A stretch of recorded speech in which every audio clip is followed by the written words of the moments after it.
Bueno, la demanda ha bajado claramente.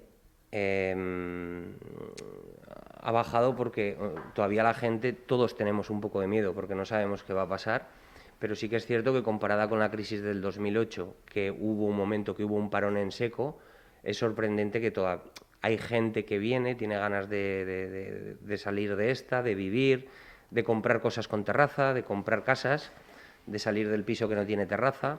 Entonces, lo que sí que hemos notado es que ese parón tan grande no existe. O sea, nosotros estamos trabajando.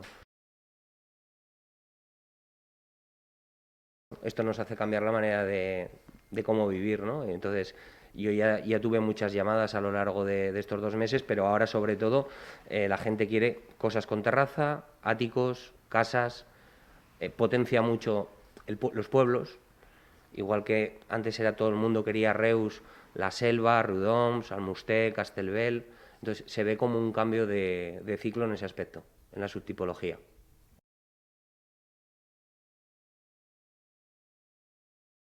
Vam fer una comanda bastant gran de 1.000 mascaretes de vidre, bueno, d'aquestes que són així de plàstic, per donar-hi a tots els clients, i en cada visita el que intentem fer i el que li diem als clients, que en cas de que no portin guants, en cas que no portin mascaretes ni patucos pels temes de les visites, li donem tot amb la nostra agenda comercial. Sobretot intentem passar visites a vivendes que no ha viscut ningú i evitar per tota mena de que pugin per ascensor.